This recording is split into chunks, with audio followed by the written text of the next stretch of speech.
Chawanne Burns, and we got a lot of stuff. Hopefully, you guys hear me. Um, I have a lot of stuff that I want to discuss today. We are going to get into it. We're going to talk about Mayor Eric Adams.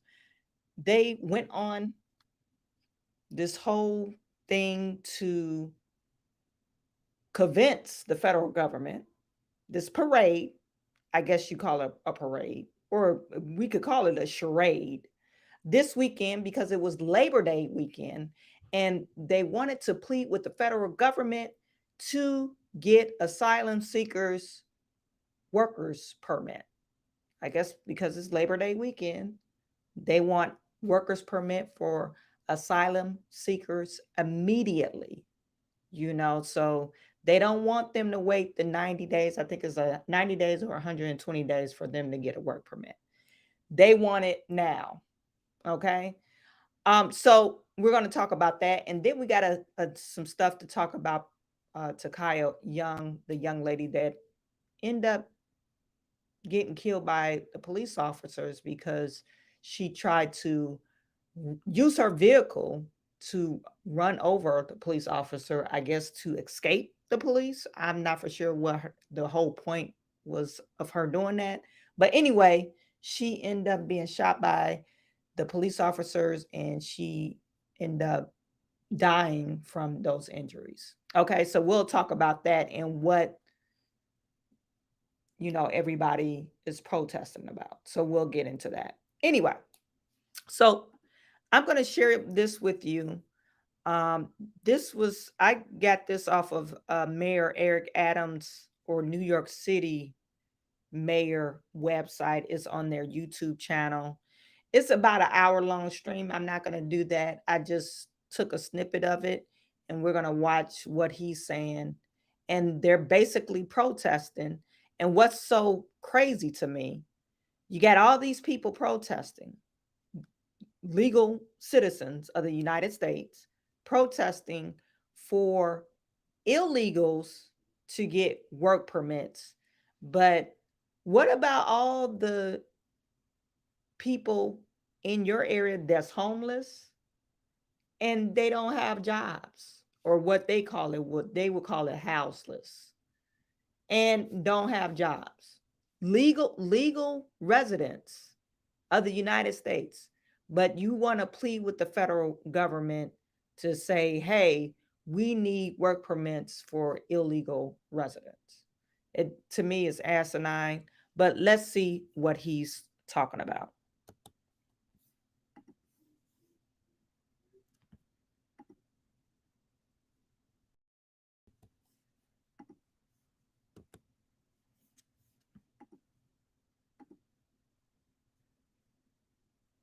I don't know why it's not playing.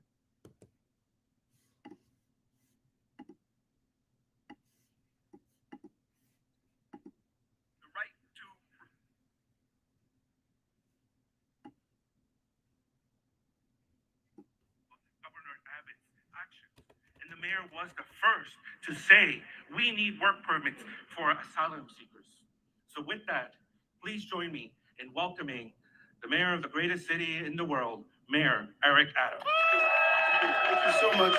Thank you, Commissioner, and really want to thank our colleagues who are here, coming united, different views, political spectrum views, different ways of approaching things, but we're united on the same concept and belief that the precursor to sleep that allows us to experience the American dream is the right to work, the right to prevail, the right to provide for your family. And so let's just really give it up for Public Advocate Williams, Controller Brad Lander, and our councilmen and women, Sean Abreu, Justin Brennan, Councilwoman Gail Brewer, Councilwoman Amanda Farias, Councilman Marte, Assemblymember Gibbs, Assemblyperson Adela, Assemblyperson Mandani, amazing Assemblywoman Jennifer Rajkumar, Assemblywoman Tapia, our good friend Senator Jackson Sepulveda, Senator Claire, Senator Kavanaugh, Senator Salazar,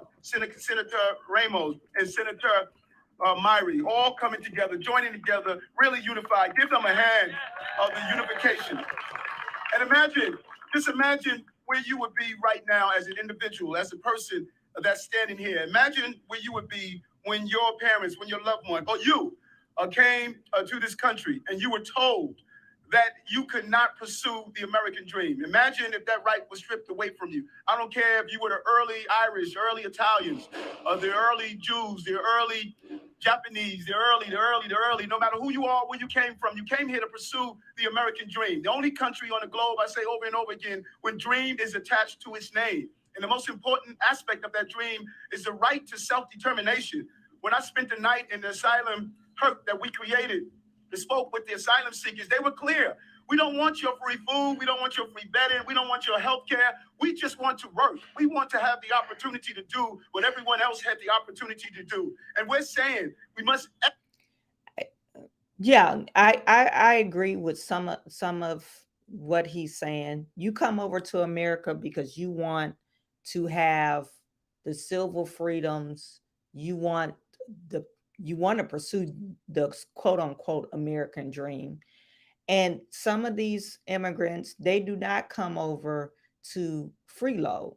They want to work. But that doesn't negate the fact that most of the immigrants that's here today, that's flooded our borders today and last year, came over illegally. That's the problem. And who's paying for it? Taxpayers.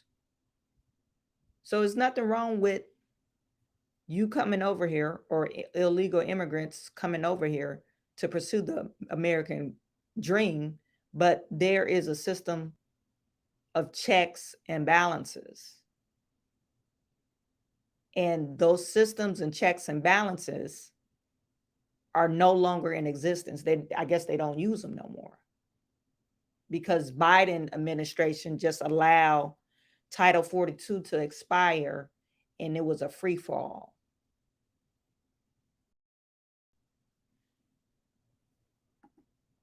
Work visas. It's just common sense. Thousands of jobs are available to be filled to provide the services we need in the city, the state, and this country. And to have a new wave of individuals coming here to participate in the American dream says it all. This is who we are as a country. And no one knows that better than our labor community. I cannot thank labor enough for stepping up and adding their voice to this call.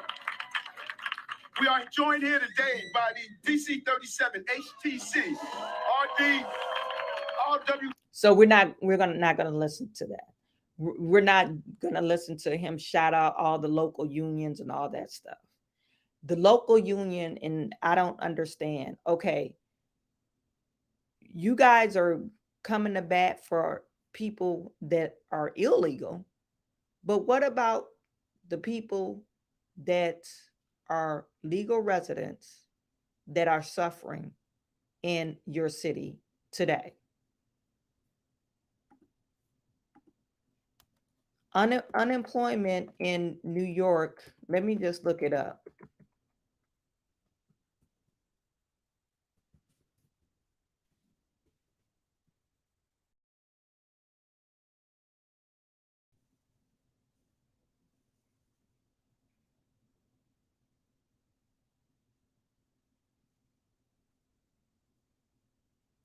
It says they got 4 million people that's out of work.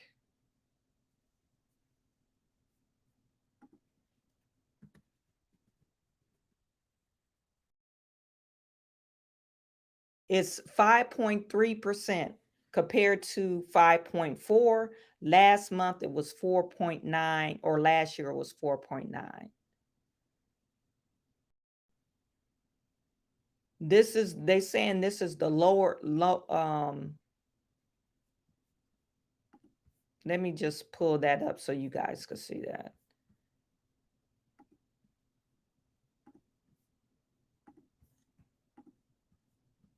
This is the unemployment rate.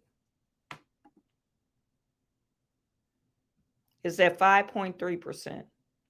Approximately 4.5 million people that's unemployed in New York. This is New York City, Not just, well, I guess the state of New York.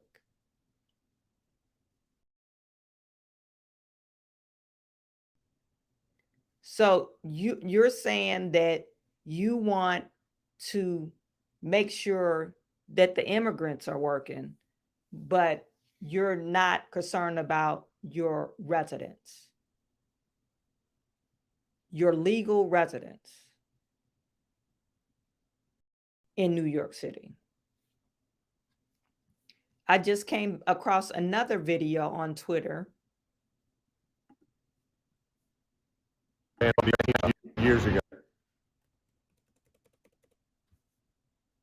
And it's saying that the Roosevelt Hotel, I stayed at the Roosevelt Hotel before, in New York City has 1,025 rooms, and American taxpayers are currently paying for every one of those rooms that to be filled by illegal immigrants at cost of $6,000 per family of illegals per month.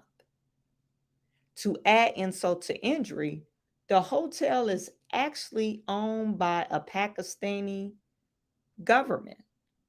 Biden forcing American citizens to pay the housing of illegal immigrants while simultaneously subsidizing the government of Pakistan is the very definition of American last. What a disgrace. This is from Bernie Moreno. He's a candidate for U.S. Senate. And he's talking about it. This is him speaking about it. Shining example of American ingenuity, American greatness. Today, this hotel is fully occupied. All 1,025 rooms completely booked, full of illegal migrant families being housed here at a cost of $6,000 per month per family. That's $75 million in taxpayer money used here at this one hotel in Midtown Manhattan. The worst part of the story, this hotel is owned by the Pakistani government. That's right, the same government that housed Osama bin Laden is now getting $75 million a year from American taxpayers to house families that are here illegally in America. Years ago, shining example of American ingenuity. This is disgusting, but they're not telling you that. They're telling you, oh, we're helping people. We're allowing people to get a part of the American dream. Yeah, you'll have to pay for it, but you don't want those jobs anyway. This is what Democrats will tell you and liberals will tell you. You don't want those jobs. And it's really a slap in the face because most people that fill those service type jobs are our Black and brown community.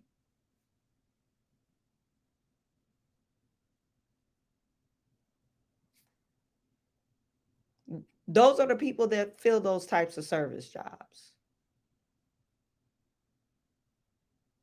And they probably would rather hire an immigrant for less pay than someone, a Black individual, a Latino individual that's here in America,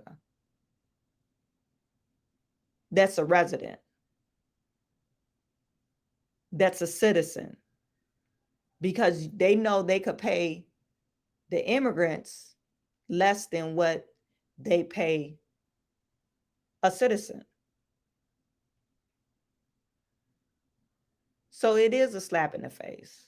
So when are my people, when are you going to wake up and stop voting these crazy policies, these crazy politicians in that don't put America first or Americans first? They put you last. And who's paying for it? If you pay taxes, you're paying for it. It's not subsidized by the government. The subsidies from the government is from your pocket.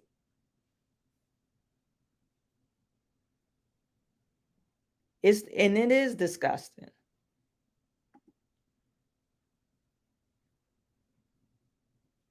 What these people would do for future votes is disgusting. Hillbilly hippie, you are absolutely right. This is all a strategic move by Democrats.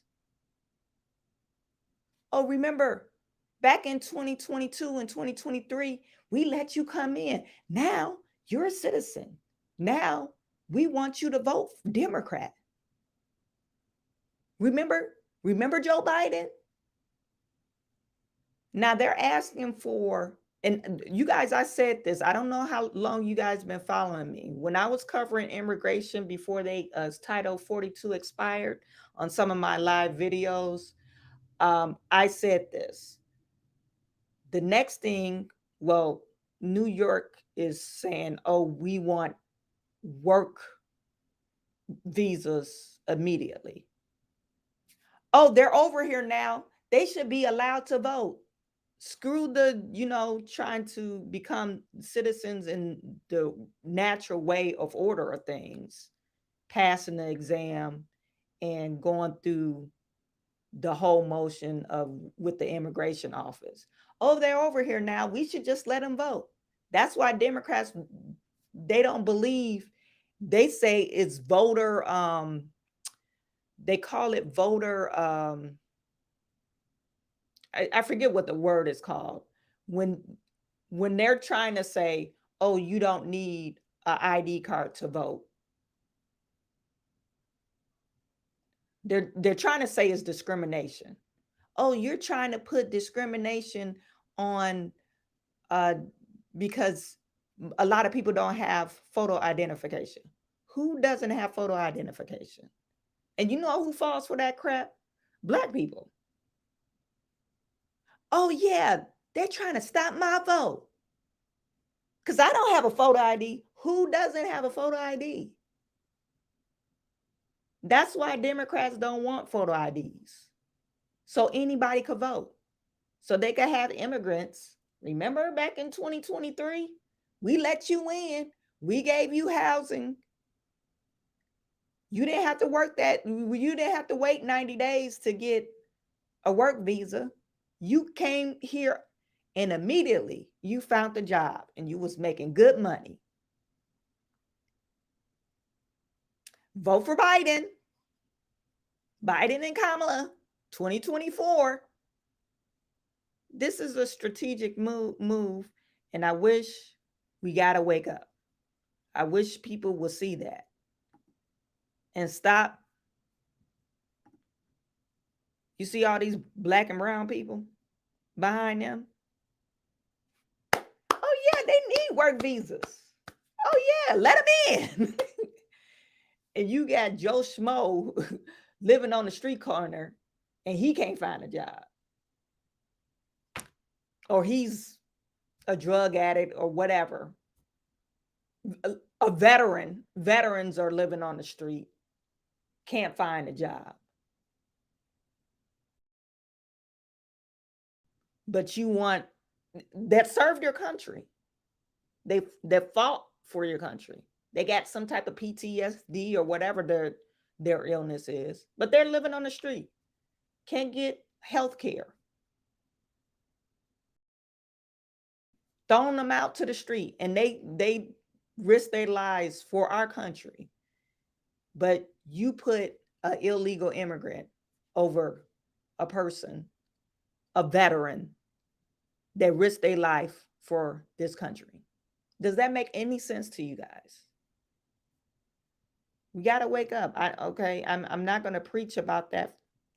And we could talk about that all day. I'm not going to preach about it. I said my piece. That's all I got to say about it. Okay. So our next story, we're going to talk about Takaya Young. Well, you know what? Before I get into Takaya Young, I wanted to show you guys this.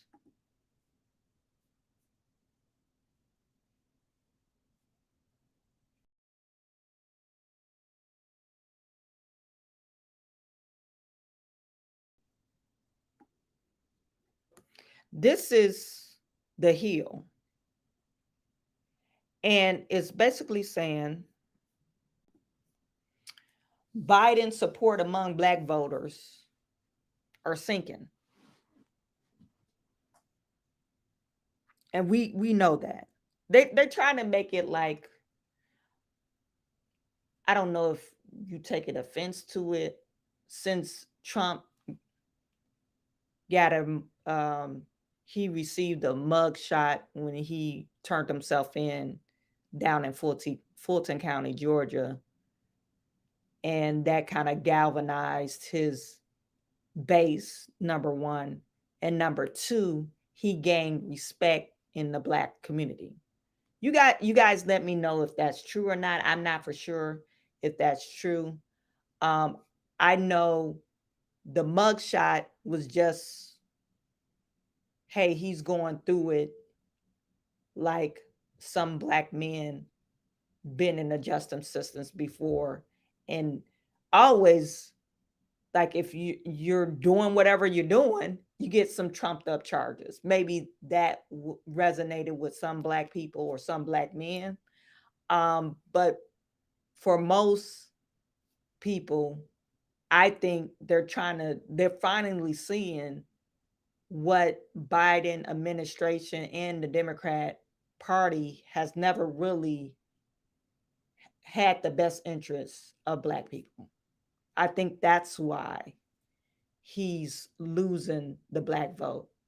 And to tell you the truth, nobody really liked Biden.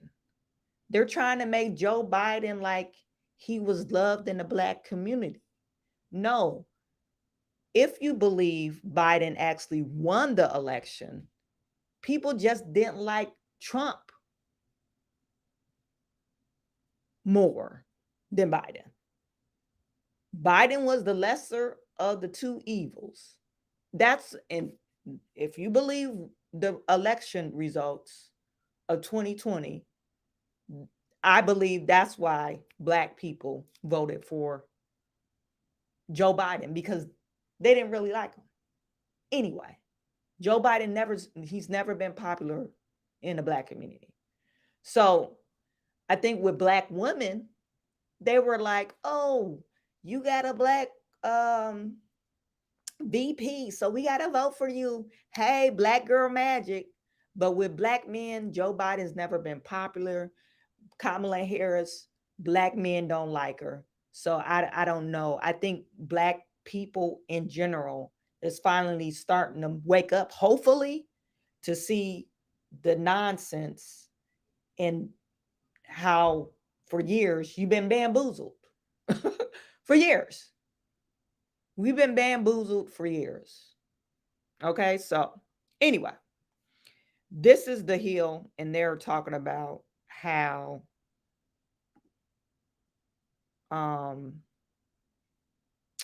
Joe Biden support among Black voters sinks from 2020. He makes this time around. What do you think that Biden might have to show?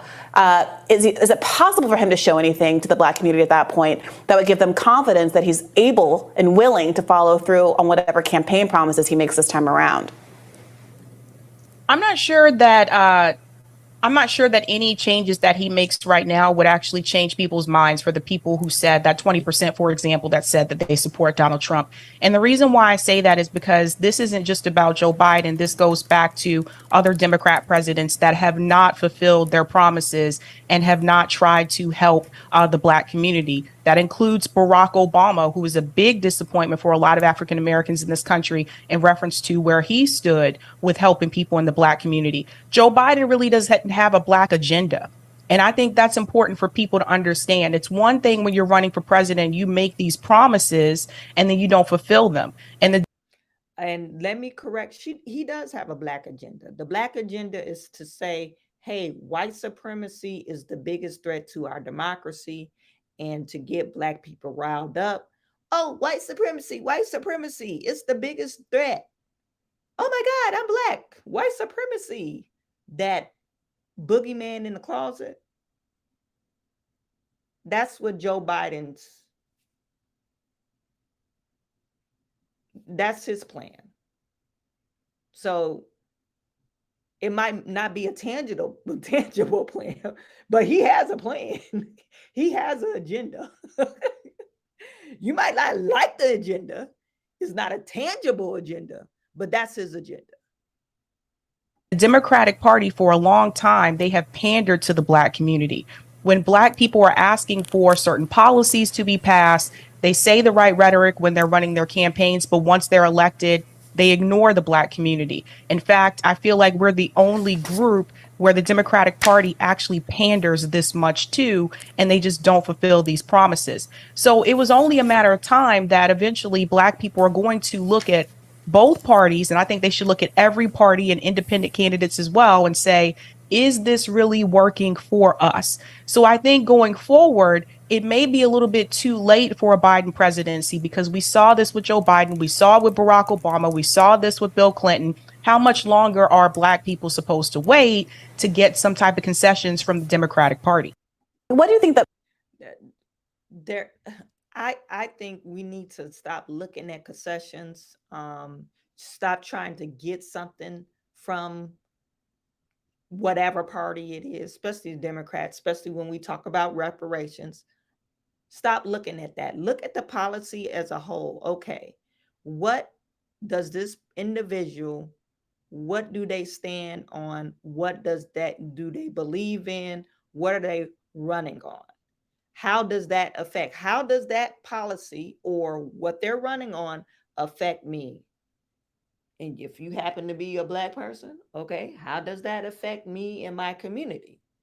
So when we're talking about, oh, the new Green Deal, or let's erase the new Green Deal. Let's talk about California in general. California has where they're not going to be able to sell gas powered vehicles, I think 2030, by 2030. Now, how does that affect car manufacturers? California, you got to look at the sales in California. Okay, how would that affect me if I work in a manufacturing company, or even if I didn't? Maybe my brother, sister, mother work in a manufacturing company. Okay, how many jobs are going to be impacted with that? Just California alone saying, hey, we no longer going to have vehicle sales, gas powered vehicle sale. Who's going to be affected by that? General Motors, Stellantis, which is Chrysler, and Ford Motor Company. So do I want to elect Gavin Newsom? Probably not, because my mama, my daddy, my sister, my brother, all those people are going to be out of a job. This is what I'm saying. So we're talking about identity, saying, hey, how are they going to fulfill the Black community? We do want certain things for the Black community, but as a person, their policy as a whole, how does it affect you and the people that surround you, your family, your community? And it doesn't necessarily have to be Black or white. It has to be like, how does that affect us as a whole? Like school choice. Do you want to grow up around, or have your children grow up around a bunch of ignorant people? It affects you. Do you, just because you live in a certain neighborhood and they have a bad reputation at the school, do you feel like you should be able to bust your kids out to get a better education because that school is failing? That's how we need to think about it.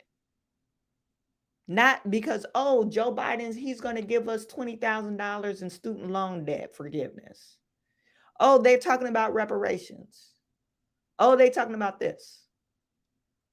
You know, to me, that's ludicrous. So instead of that transactional hope, they're saying that they're going to give us this. No, we should stop that transactional stuff, because it doesn't work.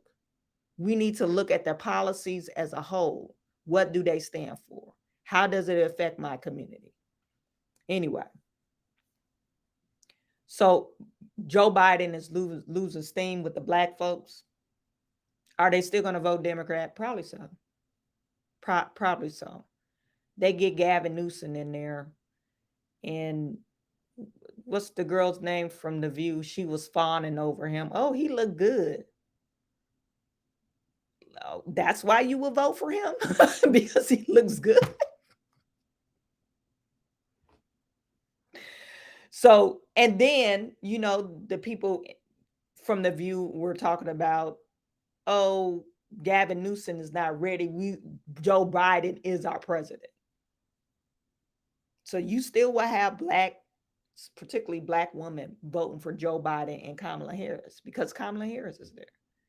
It's black girl magic. And she hasn't done nothing for black people either.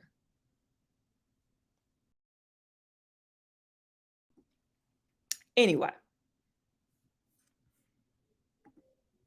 I want to share another video with you guys.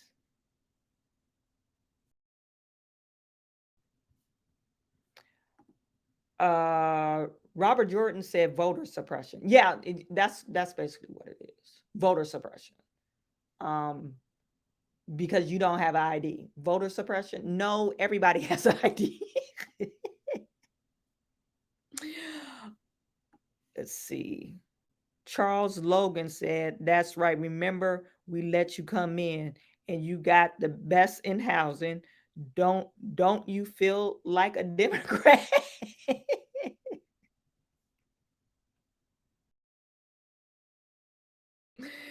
Don't you feel like a Democrat?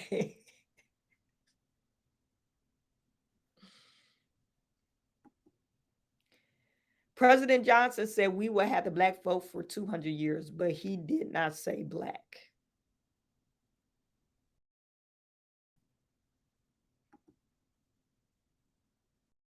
Jim McQueen said, you know, in the pioneer times, politicians act like this always got hung. Bring back those times. It keep our country in line.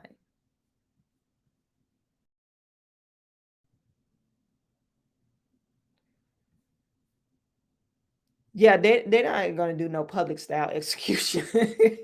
I get what you're saying, but I don't think people can't stomach that. I guess back then sometimes they took matters in on their own hands too. You know, you had the right to defend yourself in what you believe in, and you've rarely probably was prosecuted for. If they found, oh, that was a just cause. He did something to you, you did something to him. It was a just cause. So I forget what they call it back in those days. But anyway.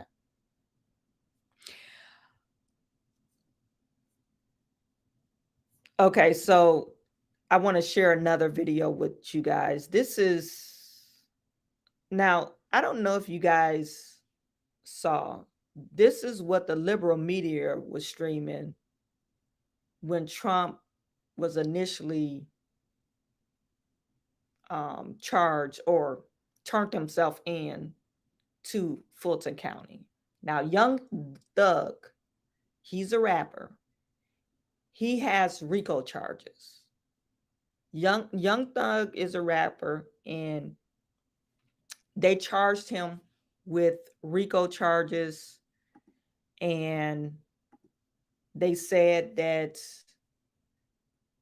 in the media they were saying that Young Thug has been locked up for so many months because of this, they quote unquote same RICO charge as Trump, and they're using like the tier 2 justice system. And then they tried to get particularly Black folks riled up, like, yeah, Young Thug been locked up with that same RICO charge as Donald Trump, and that's why there's a 2-tier justice system, blah blah blah. and it's not fair. Okay, now we can say Donald Trump was the president. Okay, so then they're not going to lock him up. Let's get that clear. That we probably would never see that day. They're not going to lock him up, and they're not going to put him in a holding cell. Like, really, they're not going to do that. But say, for instance, Donald Trump was just a regular guy and he got a RICO charge for election fraud. Okay, like he's a regular guy. He worked at the poll and he got a RICO charge for election fraud. He was one of the co-conspirators. And let's say Young Thug has the same charge. Now, Young Thug RICO charge, we need to really get clear. I hate when people try to put everything in a bucket. Let's get stuff clear. RICO charge for Young Thug is very different for the RICO charge that Donald Trump has. Donald Trump, okay, they claim that he was trying to overturn the election results in Georgia. Crime. That's a crime, I guess.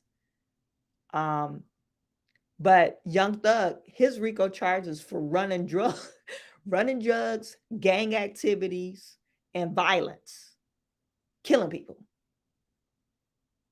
So, Young Thug, are we saying killing people and election fraud is the same thing? Running drugs and guns is the same thing as election fraud. But that's what they were trying to get people riled up. It was on the internet. It was a few tweets about it. And I think CNN made an article about it. They had an opinionated article about it. And they were saying, oh, this is the tier 2 justice system, which I believe there is a tier 2 justice system. But don't try to equate Donald Trump charge to Young Thug's charge. They're not equal and they're not the same. So I said all that to say they were outside of the Fulton County courthouse. It was some protesters. And since they were trying to be all divisive,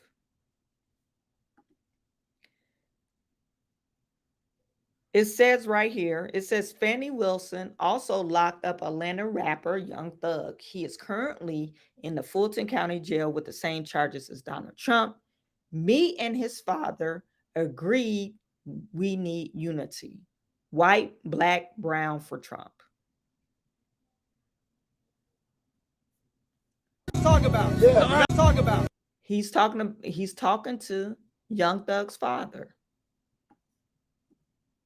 I met her. I didn't disrespect her. I schooled her and just tried to see what she was talking about. Yeah. Now she out here. Yeah. You gotta be positive in this movement, baby. Positive. The more negativity, the right way to lock us up, brother, man. All right,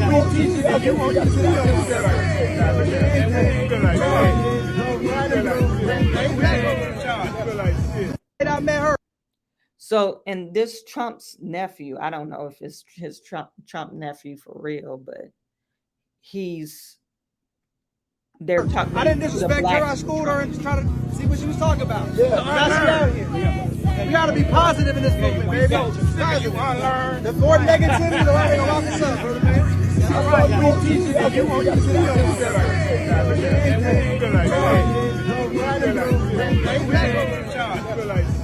I met her.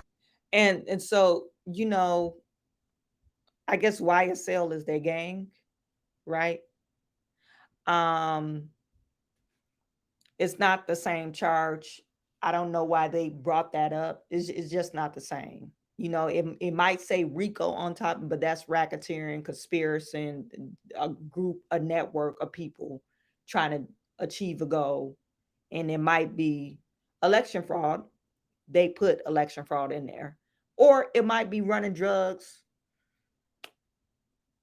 killing people, doing some craziness. And that's what Young Thug charge is. Okay, so we're not going to put that in the same bucket.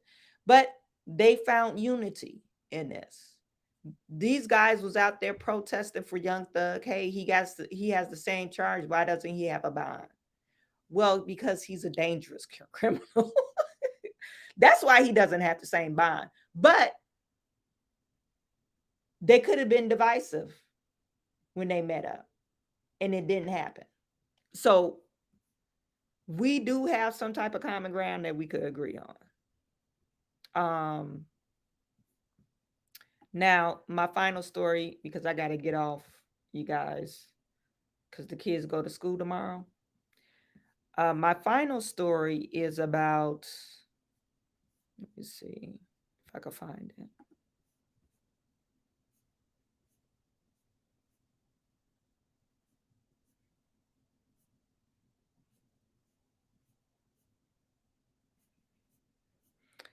The protesters for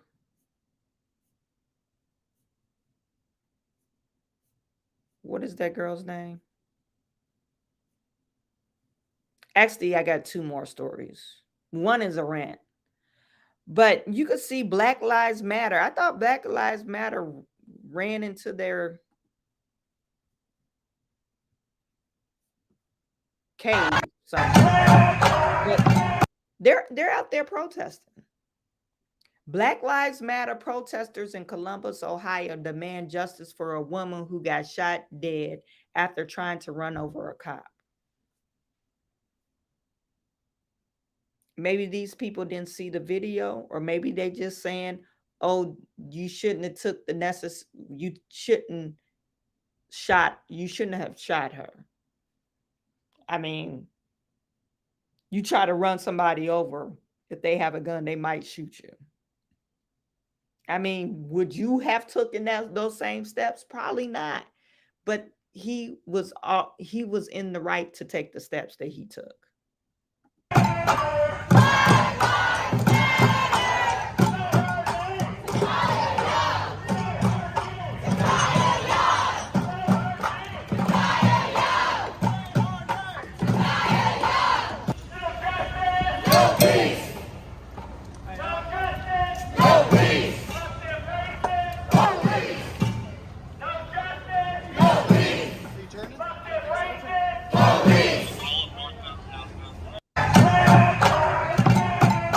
So you see that they're out there protesting, talking about no justice, no peace. Say her name, Takaya Young, and they want everybody to know that they want you to stop killing Black people. The police is always killing Black people. That's what they're trying to tell. Stop killer cops. If you remember my last video with Takaya Young, they had this one girl on there, and she said the store clerk could have went to Takaya and said, hey, I noticed that you stole some things. Let's come back in and work it out. I guess that's what you're supposed to do with people stealing. Hey, I noticed that you stole some alcohol. Come back in here so we could work it out to see how you could pay for these things. Now, she wasn't stealing food. She wasn't stealing milk for her baby. She was stealing alcohol. So what do you say to that? And then you have people out here protesting, talking about no justice, no peace. And stop cop killing or stop cop killers.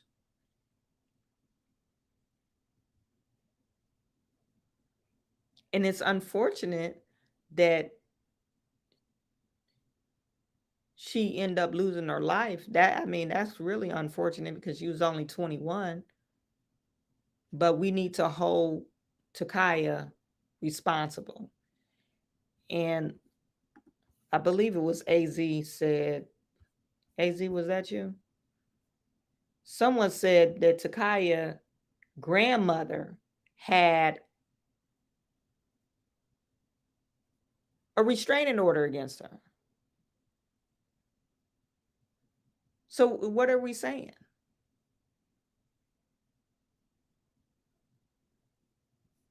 I mean, when are we going to stop this craziness and this madness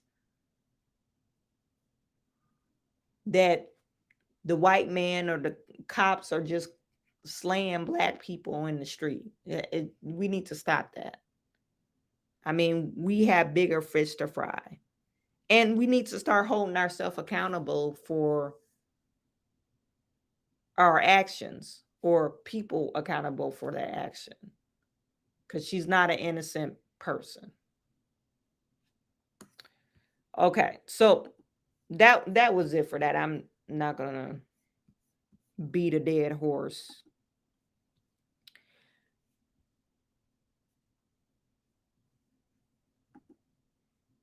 Now, I don't know if you guys follow Pearl. Pearl, I guess Pearl Davis, she's more red pill. But I always have to come with some type of ratchet video on, on some of these streams, because they're like in my face. But I have a personal opinion about this, which is kind of crazy. I don't consider myself, I'm ultra conservative, and I wouldn't say red pill. I think red pill is more like not all the way there. They're not really realistic. I think they're a bunch of internet people with lacking life experience and trying to give people advice. And it's normally younger people that are lacking life experiences, and that they lack how to, I guess, communicate with other people. Being socialization. They're just on the internet, right? And that's where the red pill comes in, because the red pill tells you, oh, you need a virgin. And we're in America. Like, you're supposed to have a virgin. Like, but I'm not laughing at that point. Okay, if you want to save yourself from marriage, that's a good thing. I'm not laughing about that. But this is what Pearl is asking guys about the church. And she's saying the church doesn't hold women accountable, and guys should be mad at the church for not holding these women accountable. And she calls women whores that have a kid or has multiple kids. And they're not married. So she calls them a whore in this video. And one thing I want to point out, just because a woman doesn't have a kid, that doesn't not make her a whore. She just decided, hey, I decided to not have kids. Can you prove that she's not a whore? I mean, unless she tells you, oh, I'm a whore, And then you're trying to put all the blame on women. Of course, a woman we have the access to our bodies. We could allow it or not allow it. And so, the buck does stop at a woman, but it's not, it takes more than one person to make a baby. Okay. Anyway, I'll just let her tell you what she's talking about. And then, Pearl Davis, she don't believe women should vote, which is ludicrous. Well, because when you look at the evolutionary mating strategy of men, it's typically sleep with as many women as possible. The woman's mating strategy is get the highest quality guy, right? And you come to an agreement where the woman says, I'm not going to look for other men. I'm not going to try to do. And she's wrong about that. She's acting like men. Now, some men probably think of it like this. Oh, let me sleep with a whole bunch of women. But some men do value themselves. It's not like, I want to sleep as much as women as possible. I think that's that red pill that she's been indoctrinated with. It's okay for a man to be a hoe. And it's not. You know, men should just value themselves just as much as men. Now, is it more acceptable for guys to sleep around? Yeah. But what woman wants a hoe ass man? You know, who wants a whorish man? No woman wants that. Vice versa, a man doesn't want a whorish woman. Do better. And the man says, I'm not going to sleep with all these women and like try to spread my seed. That's usually when it's a fair contract. But what I see in the church is them pushing men to take unfair deals, where it's not really fair to a guy that he's got to be faithful for a lifetime, but when she was at her sexual market peak, she's not faithful to him. Because young women have way more choice sexually than young men. Yeah, that's true in regards to the women having more choice. But what you just done was, you're speaking about, we're not primates no more. We're not meant to live as predators and beasts, you know, so forgiveness is important. We're meant to be merciful and forgive each other for Correct. And I totally agree with you, but I think God forgives you, men don't have to. No, we have to. I'm saying like men don't have to accept that in a wife. You don't have to accept anybody as a wife. You get to choose. But right, so why wouldn't the church encourage men to marry virgins? Because what about because we've all made mistakes. You can't condemn somebody for a mistake that they've made. Well, that's basically you're saying if you're not a virgin, you're not allowed here. It's not condemning. It's not. They could still go to church, but I think marriage is better when the woman's a virgin. And so I don't know why the church. But let me point out that okay, marriage is better when a woman is a virgin. Not for sure if that's true or not. I know in some countries they don't allow you to even look at a man until, and then they arrange marriages, which is good. You know, I think that's a good thing. Parents should arrange marriages. But she's saying all this, you know, and she's not a virgin. We know she showed a couple of her guy friends or boyfriends some Instagram, or he's not Instagram, he was a TikTok guy, black guy that she was dating, and he was homeless too. So they dated for a couple of years. So you're not a virgin. So I'm not. What are you saying here? I'm kind of unclear what she's trying to. What point is she trying to drive home? But you don't live to that point. I could see if she's saying, "Oh, I'm a virgin. I believe in the Christian faith. I saved myself for marriage. I believe," and she's trying to drive other women to do the same thing she's done. I can't preach to the choir and say, "Hey, save yourself for marriage." I could say that because I think it's a good thing to save yourself, period, and not to give your goods away to just anybody. But I can't look down on somebody and say, "Oh, you're just a whore because you didn't save yourself for marriage, or you're getting a bad deal because she's not a virgin." Just to me, it's just really ludicrous of where she's going with this. Like I said, this red pill nonsense is like not really on planet Earth. Doesn't push that. They always push like the forgiveness, which maybe makes women feel better. But in my opinion, that's why there's so many single women in the churches, is because the men have just kind of had enough. And the quality of the women in church isn't typically higher than out of church. I would disagree with you. Yeah, I think if it was, then we wouldn't have sayings like the church women. Like I interview hundreds of people. I think if the quality was higher, they would have a better reputation, and that's not what we see. I think the women in the church are the best women you can find in the world. I think if they're virgins. I don't think that matters. You know, sorry, continue. Yeah, I think if they're really true to their faith, they would have stuck to it. But women just conveniently find God when they want a husband. Like I said, maybe she's grifting because you're saying, "Oh, if they're a virgin, you he said, oh, I think it's good women in the church. And she said, oh, if they're a virgin, but are you gay? Like, why does it matter to you if they're a virgin or not? I think she's putting too much emphasis on being a virgin versus you're not a virgin. Like, why don't you emphasize your own life? I mean, you guys type in the chat. Maybe I'm reading too much into it. Or is she just talking shit?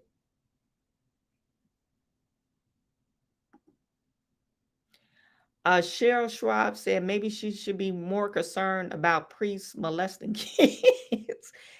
That is true. That is true. I'm not for sure where she's going with this, but this is kind of weird that she's putting so much emphasis on being a virgin, but she's not one. And maybe she's trying to call the church out because they have people or women that's not virgins in the church. I'm not for sure. I don't really believe it. I mean, those are two different things. Like me, I became a Christian last year. Right. And many women find God. They find Christianity later on. Of course, there's a minority of women who they end up ruining their life and they're like, okay, God, I'm coming back to you. But that's not the majority. Well, I have a question. Are the majority of women in church virgins? I wouldn't know that. I would need the statistic. No, but you know. You're smiling. That's why you know. That's why you know. That's why you know, because you're laughing. I'm not going to say if I don't know. That's the no, thing. no, you know. You know they're not. Because only... Actually, from my experience, I would say it's 50-50, from my experience. And in my experience, I would just say, like, I think the church bails out women a lot and tells them they can do whatever and still have a husband. I think they should push women or men to only marry virgins. But then that would be going away from the Bible, right? So no, it's not. It is completely. How is it going away from the Bible to not marry a, like, are you arguing the Bible says marry a non-virgin over a virgin? It doesn't need to, because it says in the Bible, if you do not forgive those, God will not forgive you. So right, but there's a, how can God forgive me when I'm not even forgiving a woman? I'll give you an example, all right? You know, my guy Blessing over there, you know, he maybe gets a criminal record, right? And then after the criminal record, he asks me on a date. Right. I can forgive him and say, you know, you stole, now you don't steal, I forgive you. But I don't have to accept that. And I think we're getting into a tricky place when church guys are arguing that men need to accept that in a wife. I don't think we need to. I would never push that you need. She's trying to say you accept, you know, certain behaviors or certain conditions in a wife.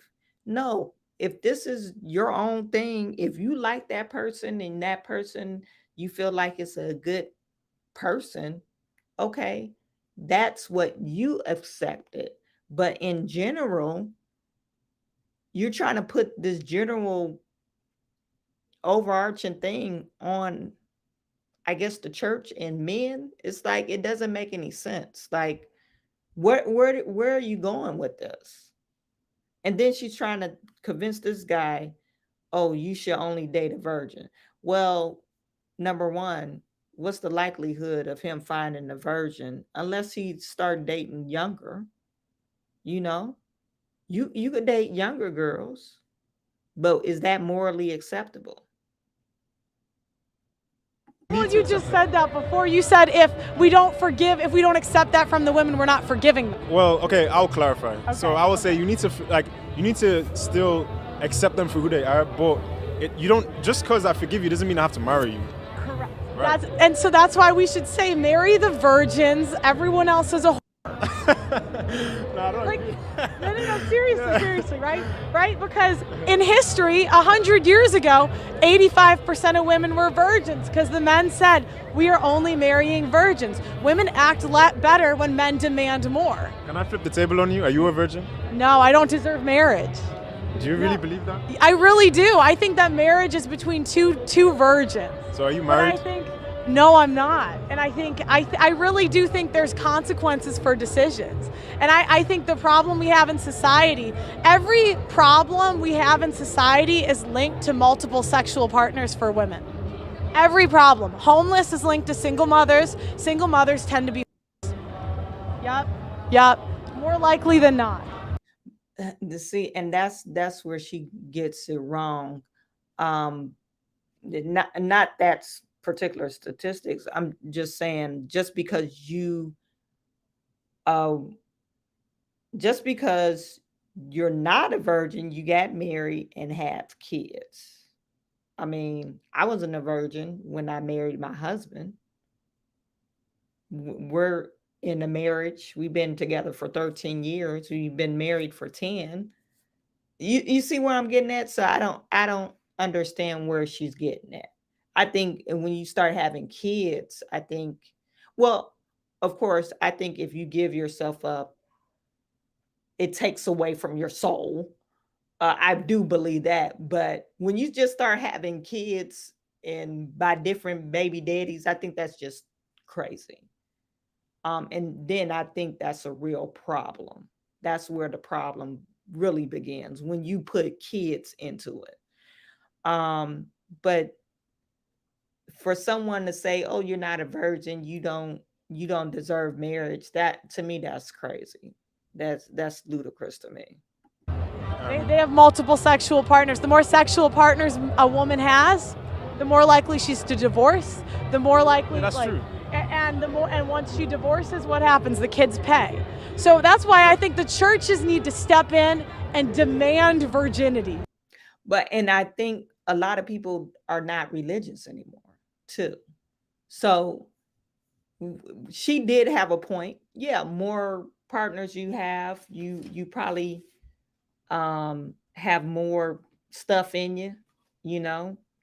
I think, like I said, it takes away from your soul. We could get religious, but just to say, "Oh, you're not a virgin, you don't deserve marriage," I think that's really ridiculous. I think she's trying to hone in, hey, we need to get back to God, maybe, get more traditional. I think that's what she's trying to get at, but the tactic was wrong, maybe. I don't know where she's going with this. Anyway, so that's Pearl. She don't believe women should vote, and then she believes if you're not a virgin, you're a whore and you don't deserve marriage. If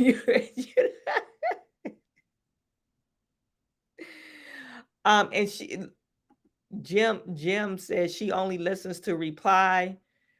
She doesn't listen to understand, only listens till she can speak. Yeah, she doesn't listen. Okay. So anyway, that was it for our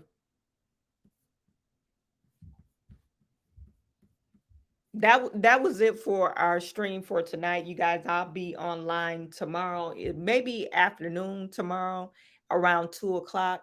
So I'll get online at 2. And of course, I'm going to have a lot of stuff to talk about. So thank you for tuning in. Make sure you like, subscribe to this channel. And I am sending all my good to you. I will talk to you soon.